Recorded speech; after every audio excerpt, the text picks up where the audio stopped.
Driverly.com, unlimited drama series. The fluorescent lights hummed their familiar tune as I finished reconciling the Henderson account. 32 years I'd been an accountant, and I still found comfort in numbers that balanced perfectly. Unlike everything else in my life lately. The building was empty except for security downstairs.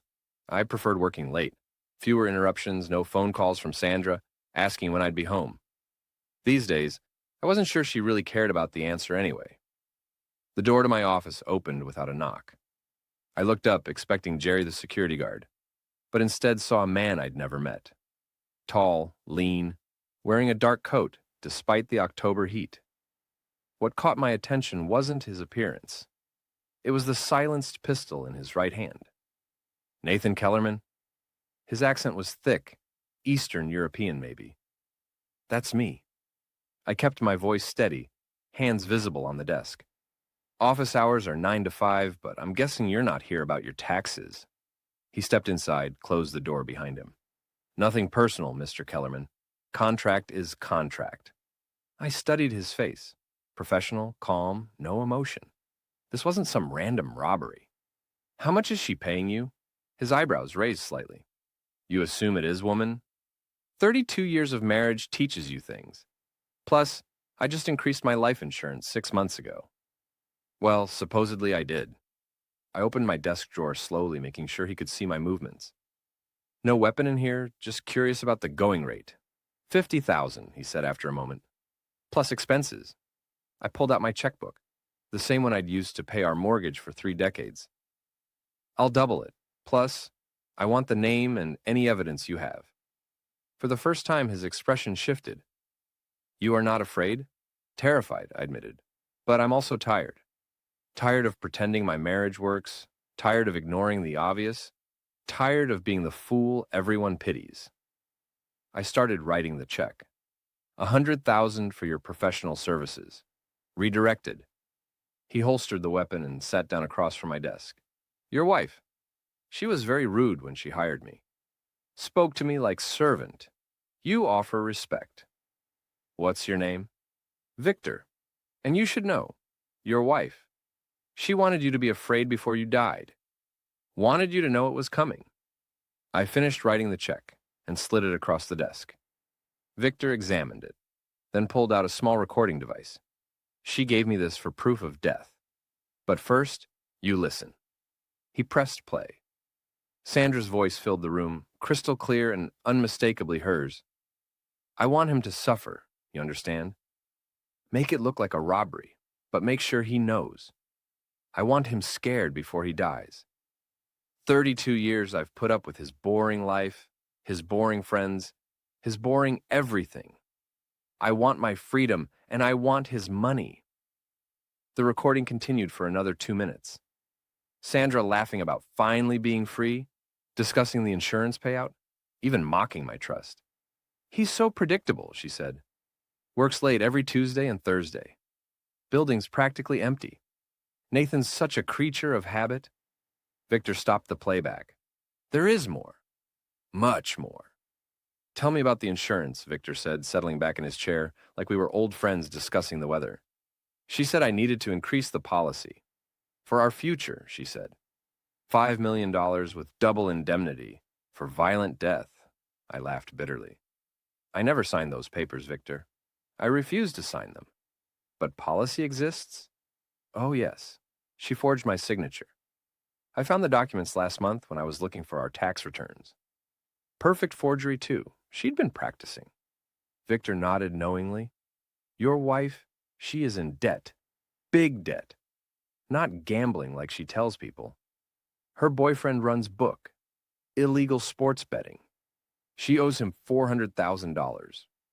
Boyfriend. The word hit me like a physical blow, even though I'd suspected for months. Danny Morrison. Owns gym downtown. Your wife, she has been with him for 2 years, maybe longer. Victor pulled out his phone, showed me photos. Sandra and a muscular man with bleached hair, kissing outside a restaurant I'd never seen. Morrison, he suggested the murder. Said he knew professional who could handle it. I stared at the photos, feeling something cold settle in my chest. Not heartbreak. I'd passed that stage months ago. This was something else. Clarity, maybe? She's been planning this for how long? 6 months minimum. Morrison introduced us in March. Your wife, she asked many questions. How would I do it? Could I make it look like robbery? Would you suffer? Victor's expression darkened. I have done this work for 15 years. Never had client who wanted victim to suffer for personal satisfaction. What changed your mind about the job? You, Victor said simply. When I researched you, I found nothing. No enemies, no debts, no crimes. You donate to Children's Hospital every Christmas. You help elderly neighbor with her taxes for free. Your wife, she wants to kill good man for money and freedom. This is not justice.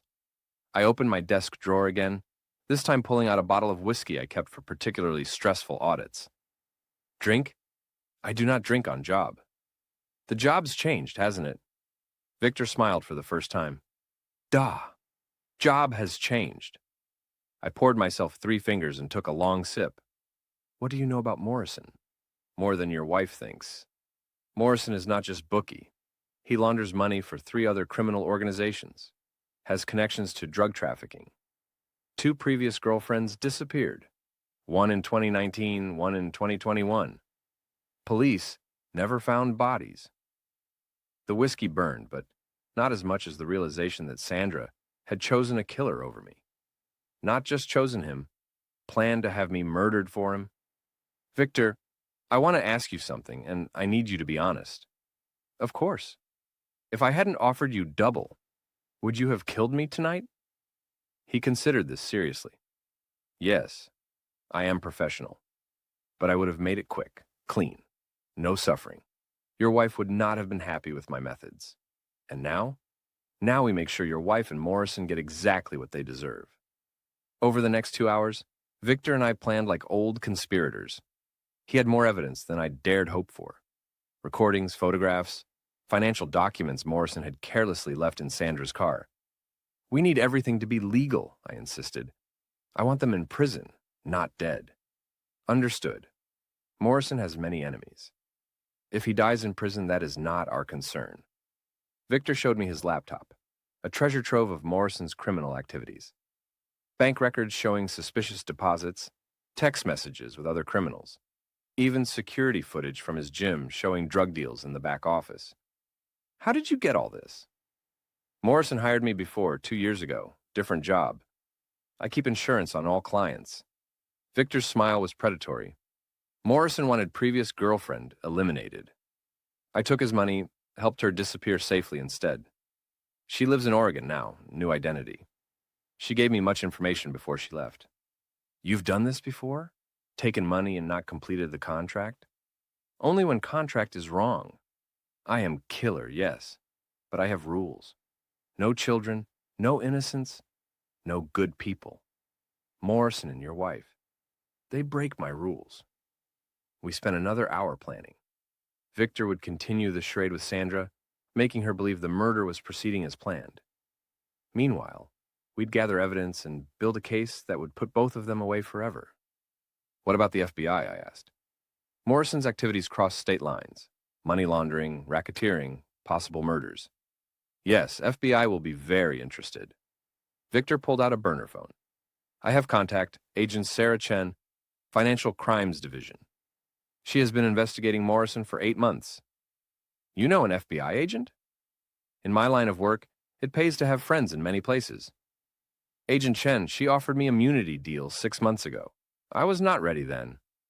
Now, perhaps, timing is better.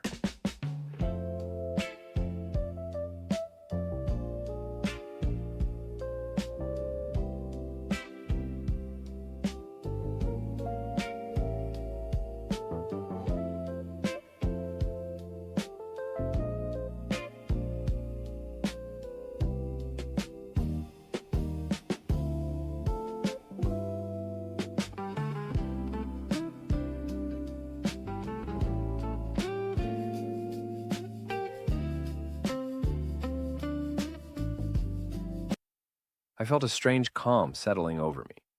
For the first time in months, I had a plan.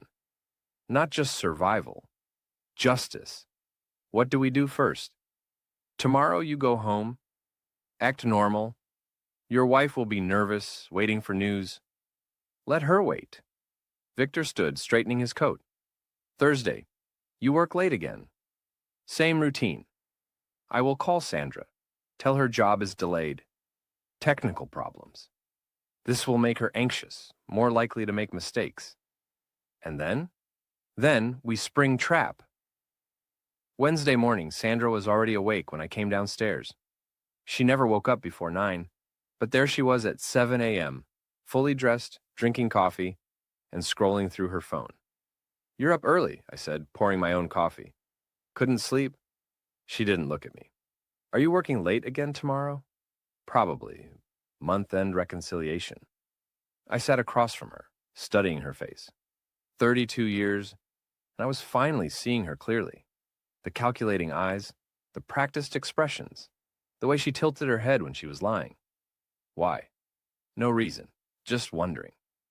I ate my breakfast in silence, watching Sandra fidget with her phone. Every few minutes, she'd check the time, then glance at me nervously. Nathan? Yeah? Do you ever think about what would happen if something happened to one of us? The question was so brazen I almost laughed. Like what? I don't know. Accident, robbery, whatever. Are our affairs in order? Worried about something specific? Just thinking about the future. She stood abruptly. I have showings all day. Might be late tonight. After she left, I called Victor from the landline. She is nervous, he reported. Called me 3 times yesterday, twice already this morning. Wants to know exact timing. What are you telling her? That professional work cannot be rushed. She is becoming impatient. This is good. Impatient people make mistakes. Any word from your FBI contact? Agent Chen is very interested. She wants to meet tonight, review evidence. If what we have is sufficient, they will move quickly. That evening, I met Victor and Agent Chen at a diner outside town. Chen was younger than I'd expected, maybe 40, with sharp eyes and a no-nonsense demeanor. Mr. Kellerman, I need you to understand the risks here, she said after Victor had played the recordings. Your wife has already committed conspiracy to commit murder. If we move too quickly, her lawyer might claim entrapment. What do you recommend? We let her incriminate herself further. Victor continues the charade, gets her to be more specific about her plans. Meanwhile, we build the case against Morrison. His operation is extensive. We've been watching him for months, but we needed an inside source. Victor nodded. I can provide much evidence. Financial records, communications with other criminals, details of previous murders. Previous murders? I asked. Chen's expression darkened. We suspect Morrison killed at least 3 people, including 2 former girlfriends. But we've never had enough evidence for charges. Until now, Victor said quietly. The plan is simple, Chen continued. Victor wears a wire for all future communications with your wife. We document every aspect of the conspiracy. When we have enough evidence, we arrest both of them simultaneously. How long will this take? Few days, maybe a week. Your wife is already nervous. She'll push for quick resolution. When she does, we'll have her. Thursday evening, I stayed late at the office again, but this time, I wasn't alone. FBI agents were positioned throughout the building, and Victor wore a wire as he called Sandra. I listened through an earpiece as the conversation unfolded. Job is ready for tomorrow night, Victor told her. Friday, building will be empty for weekend. Perfect timing. Finally. Sandra's relief was audible. I was starting to think you were having second thoughts. Professional does not have second thoughts, only careful planning. And you'll make sure he knows? Before it happens? As you requested. He will know exactly why he is dying. Good. Sandra's voice turned cold. I want him to understand that I'm not the stupid housewife he thinks I am. I want him to know I've been planning this for months. You are a very thorough woman. 32 years I've wasted on him. 32 years of his boring life, his boring friends, his boring everything. Do you know what it's like being married to an accountant? He gets excited about tax law changes. Tax laws, Victor. Must be very difficult. After tomorrow night, I'll finally be free. $5 million, plus whatever Danny and I can make from his business. We're going to expand, maybe open clubs in other cities. Morrison has big plans? Danny's brilliant. He's not just some gym owner. He's got connections everywhere. Real money, not Nathan's penny-pinching bullshit. Agent Chen, monitoring from the next room, made notes furiously. Sandra was giving them everything they needed. One more thing, Victor said. Morrison, he wants to meet tomorrow, before job. Make sure we understand each other. Of course. Danny likes to be hands-on with important business. Where should we meet? His gym after closing, 9 p.m. I'll be there too. I want to see his face when you tell him it's done. After Victor hung up, Agent Chen came into my office. We have enough for conspiracy charges, she said. But if we can get Morrison on tape discussing the murder, plus his other criminal activities, we can put him away for life. What about the other? I saw her get in. I saw everything. Let me explain. Watch more on Grammarly.com. Evidence, Victor mentioned. We've been reviewing it all day. Morrison's operation is bigger than we thought. Money laundering, drug trafficking, possibly human trafficking. With Victor's testimony and evidence, we can dismantle the entire organization. Victor removed his earpiece. Morrison will be suspicious tomorrow. He's a careful man, usually. But your wife, she makes him confident. Overconfident. Is there any chance this goes wrong? I asked. Chen was honest. There's always risk. But we'll have agents positioned around the gym, and Victor will be wired. If anything goes sideways, we move immediately. And Sandra? We arrest her tomorrow night, right after she thinks you're dead. Victor will call her with fake confirmation, she'll celebrate, and we'll be waiting. I thought about Sandra at home, probably opening a bottle of wine, maybe calling Morrison to finalize their plans. After 32 years of marriage, she was counting down the hours until my death. Agent Chen, I need to ask you something. What is it? When you arrest them, when this is all over, will I have to see her again? Eventually, yes. You'll need to testify at trial. No, I mean, will I have to face her? Look her in the eye? Chen studied my face. Mr. Kellerman, what your wife planned to do to you, that's evil. Pure evil. When we arrest her tomorrow night, she's going to realize her life is over. Everything she planned, everything she dreamed about, gone forever. You'll get your justice. Justice, I repeated. 32 years ago, I promised to love, honor, and cherish her. She promised the same. I'm sorry, Chen said quietly. Don't be. I'm not the same man who made those promises. That man was naive, trusting, blind. Tomorrow night, when Sandra finds out her plan failed, when she realizes she's going to prison for the rest of her life, I want to be there. I want to see her face. Victor smiled grimly. Revenge is dish best served with handcuffs. Friday evening, I sat in an FBI surveillance van outside Morrison's gym, watching through multiple camera feeds as Victor entered the building. Sandra's car was already in the parking lot. She'd arrived an hour early, probably too excited to wait. Agent Chen wore a headset, coordinating with teams positioned around the building. All units in position. Subject is wired and ready. Through the cameras, I watched Victor enter Morrison's office. Morrison was exactly what I'd expected. Muscle-bound, arrogant, wearing a tank top that showed off his tattoos. Sandra sat beside him, practically glowing with anticipation. You're late, Morrison said. Traffic, Victor replied simply. So, it's done? Sandra leaned forward eagerly. Nathan's dead? Not yet. Job is scheduled for tonight, but first, we discuss terms. Morrison's expression shifted. Terms were already discussed. 50 grand, like we agreed. Circumstances have changed.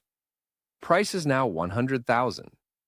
Like hell, Morrison stood, his bulk intimidating. We had a deal.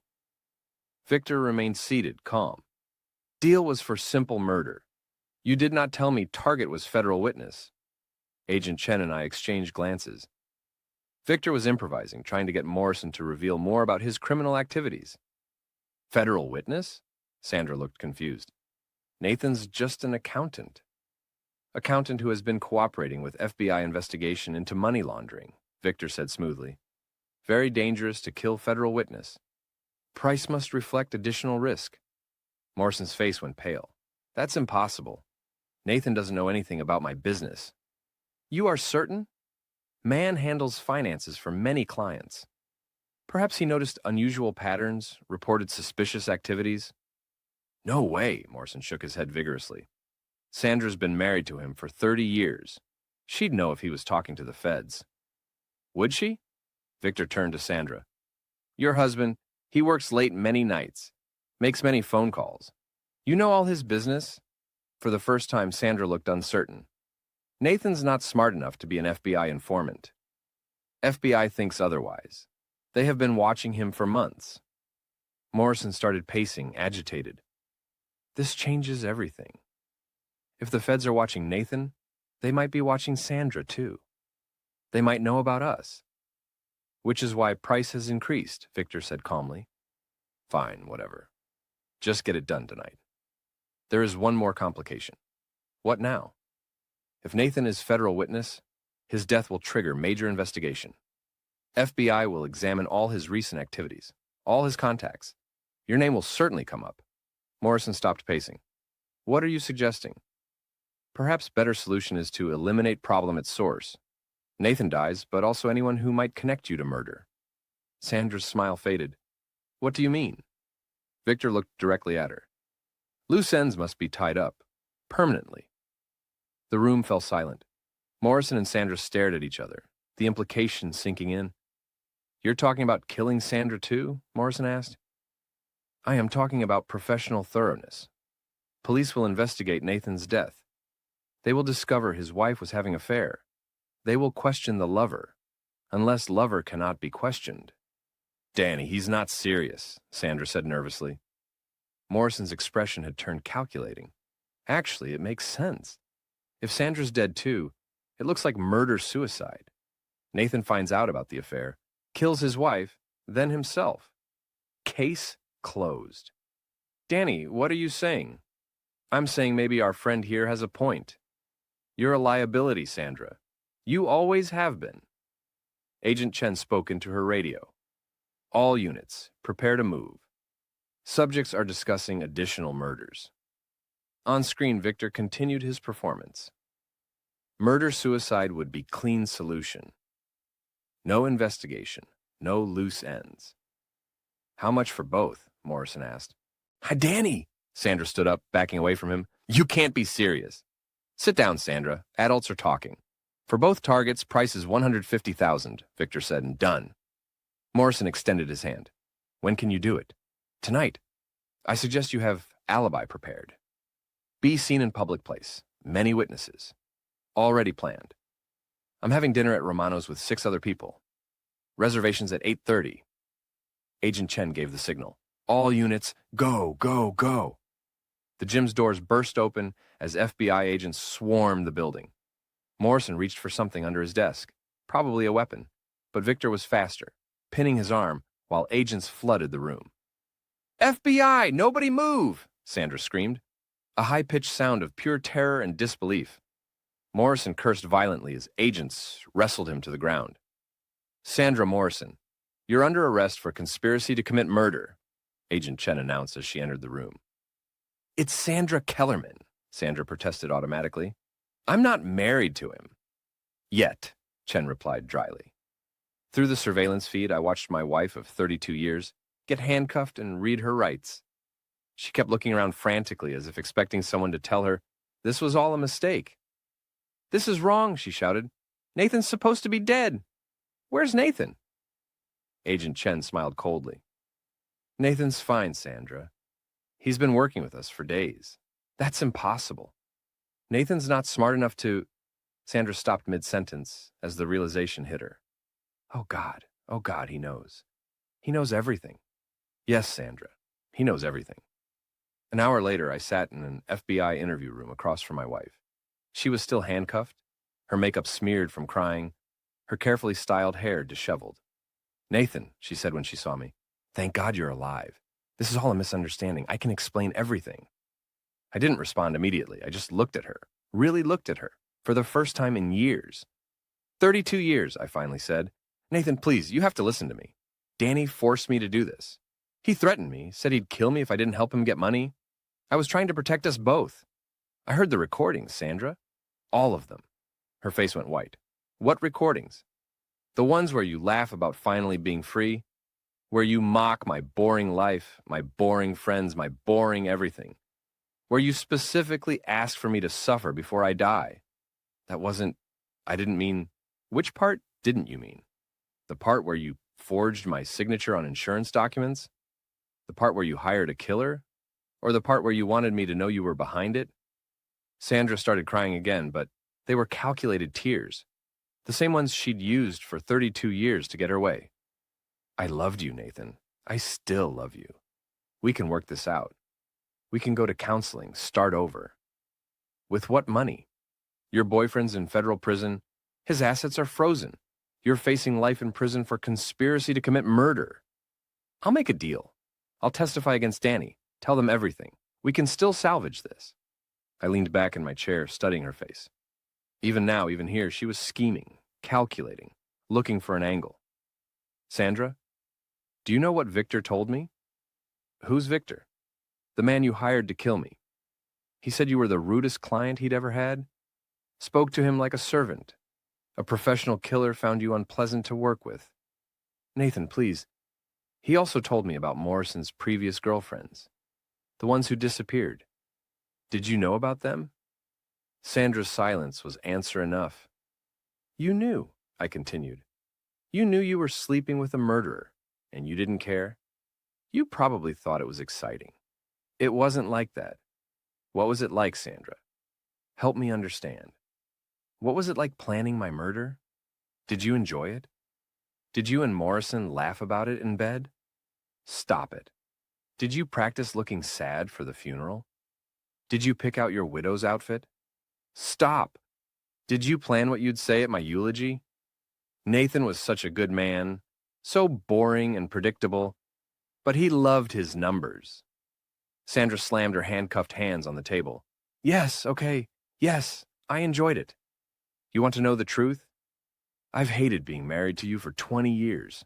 You're boring, Nathan. You're safe and predictable and boring, and I felt like I was dying a little more every day. Finally, the truth. So you decided to kill me instead. I decided to be free. I decided to live. Danny made me feel alive again, made me feel like a woman instead of some accountant's wife who gets excited about tax season. And the money? The money was freedom. $5 million, Nathan? Do you know what I could do with $5 million? I could travel, see the world, live in places where people don't know me as the boring accountant's boring wife. I nodded slowly. Thank you. For what? For telling the truth. Finally. Agent Chen entered the room. Mrs. Kellerman, your lawyer's here. As Sandra was led away, she turned back to me one last time. Nathan, I'm sorry. I really am sorry. No, you're not, I replied quietly. You're sorry you got caught. 6 months later, I sat in a federal courthouse, watching Sandra and Morrison receive their sentences. Morrison got life without parole for murder, conspiracy, money laundering, and racketeering. The judge called him a predator who destroyed lives for profit. Sandra got 25 to life for conspiracy to commit murder and insurance fraud. Her lawyer had tried to paint her as a victim of Morrison's manipulation, but the recordings were too damning. The jury heard her laugh about my death, heard her demand that I suffer. Mrs. Kellerman, the judge said, your crime shows an exceptional level of cruelty and premeditation. You didn't just plan to kill your husband. You wanted him to die in fear and pain. This court finds your actions particularly heinous. Sandra cried during sentencing, but I felt nothing watching her tears. Victor had been right. Revenge was indeed a dish best served cold, and with handcuffs. After the sentencing, Agent Chen found me in the courthouse hallway. How are you holding up? She asked. Better than I expected. It's strange. I thought I'd feel sad or angry or something, but mostly I just feel free. What will you do now? Sell the house. Too many memories there, and I never liked it anyway. Sandra picked it out. I smiled. Maybe travel. I've got $5 million in life insurance money that Sandra can't touch, and 32 years of vacation time to make up for. And Victor, witness protection, new identity, new life. He sent me a postcard from somewhere tropical. Just said retirement suits me. Thanks for the bonus. Chen laughed. He was quite a character. I've never worked with someone who switched sides mid-contract before. He had principles. Strange as it sounds, Victor had more integrity than my wife. Any regrets? I consider the question seriously. Just one. I regret not seeing Sandra clearly sooner. 32 years I wasted on someone who saw me as nothing more than a bank account with boring habits. You're free now. Yes, I agreed. I'm finally free. As I walked out of the courthouse, I thought about the man I'd been 6 months ago. Naive, trusting, willfully blind to what my marriage had become. That man was gone, replaced by someone harder but wiser. Sandra had wanted me dead so she could be free. Instead, she'd freed me by showing me exactly who she really was. The irony wasn't lost on me. I drove home to my empty house one last time, packed the few things that mattered, and left the keys on the kitchen counter. Tomorrow I'd start over somewhere new, somewhere Sandra had never been. For the first time in 32 years, my future was entirely my own, and it felt wonderful.